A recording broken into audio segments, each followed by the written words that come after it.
Alright, so in today's video, we're gonna talk about the Blue Ocean strategy and what exactly this strategy and bakit sobrang importante na i-apply mo to sa business. So I'm gonna explain the whole details after this short commercial. If you are watching this video from Facebook, make sure to like my page to stay updated. And if you are watching this from YouTube, simply hit the subscribe button and notification bell to stay updated. Alright, so I'm super pumped and super happy na i-share tong strategy na to sa'yo. Kasi if you're one of my email subscriber, you probably had this email strategy notification na sinend ko just a few days ago, which talking about the two important strategies, which is the leading with value, and the second one is the Blue Ocean strategy. Okay, actually there is a book for Blue Ocean strategy, which is I forgot the name of the author, but you can find it on the internet, which is pwede mo ma-download yung ebook. And if you are my email subscriber, I'm gonna also send the link for the ebook para ma-download mo siya. Okay, so what is the Blue Ocean strategy all about? And bakit sobrang importante ito na matutunan mo? Okay, so it's very, very simple. Okay, I'm gonna set an example para maintindihan mo. Okay, way back years ago, when the transportation relies on taxis, mostly yung market na yon in demand yan. Okay, so if you have taxi before, there's a way for you na kumita na malaki dahil you just only have the ability na yung option ng mga tao para I would say mag-commute. Taxi is one of the primary means of transportation noon. Okay, now when the Blue Ocean strategy applies on that particular, I would say, monopolization ng vehicle ng taxi, nagkaroon ng Uber, nagkaroon ng Grab. Okay, so what happened is that there's another means of transportation na nangyari, which is allows these taxi commuters or taxi business to completely, sabihin na natin, bumaba.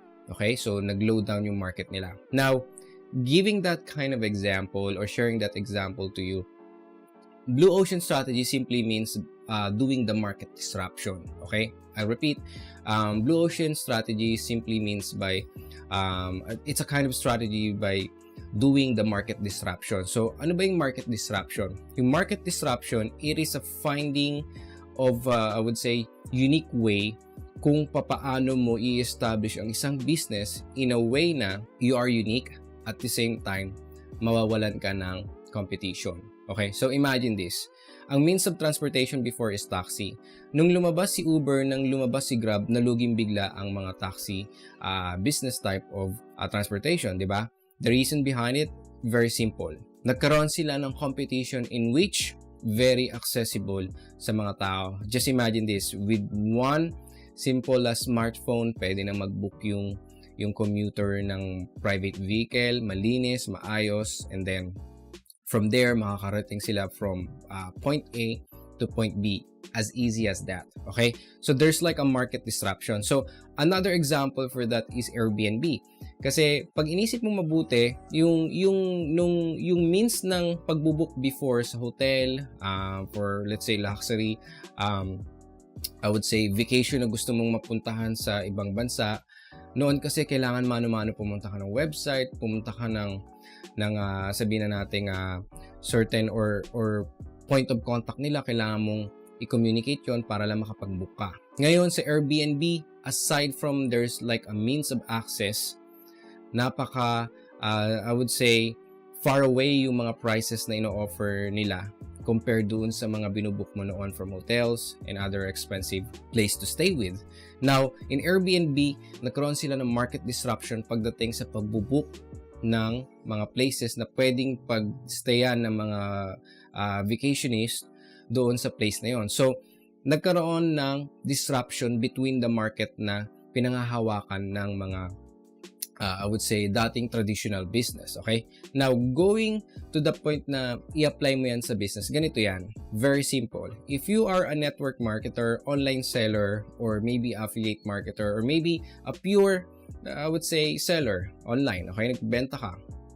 Now, if you're gonna notice, let's say pag nagbenta ka ng products, meron kang kaparehas niyan. Hindi pwedeng wala. Okay? And minsan, ang pinakamasakit nito is yung kaparehas mo is same company na I would say maybe pinag-joinan mo. Maybe in a network marketing, parehas kayo ng products, parehas kayo ng I would say services, di ba? So, kung ima-market mo yan, parehas na parehas kayo. So, yung market na I would say pinaglalagyan nyo parehas, most likely walang space para sa I would say magkaroon ng difference para yung mga tao is ma-attract doon sa products or services na ino-offer mo. So, kung ako ang iisip niyan at magkakaroon ako ng or i-apply ko yung Blue Ocean strategy, what I will gonna do is I will add an additional unique, I would say, offer doon sa current product na meron ako. Let's say I have a health supplement.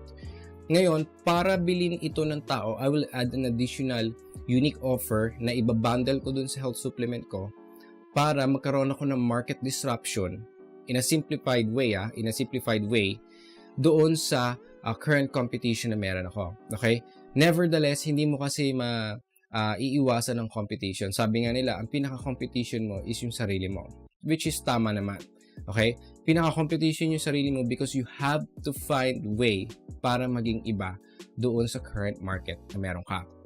Blue Ocean strategy is one of the best strategy na nabasa ko when it comes on business or when it comes on marketing style na gusto kong i-implement sa business ko. In fact, I've been doing that or I've been using that strategy for a couple of years now. And lately ko lang din nalaman na ang tawag pala doon ay isang market disruption. The reason is because that I just recently read the Blue Ocean strategy. That book is amazing. So if you don't have that book, pwede mo siyang mabili sa National Bookstore, or kung medyo magaling-galing ka, pwede mong i-search yan sa internet, download mo yung ebook kung medyo masipag-sipag ka lang. Now, if you are my email subscribers or nakasubscribe ka sa akin, most probably send ko sa iyo yung link, and then from there you can download the I would say ebook na sinasabi ko sa iyo. Okay? Now, again, I'm gonna go ahead and keep on, I would say, sharing my thoughts, my best strategies para mag-succeed ka sa business. Okay? So,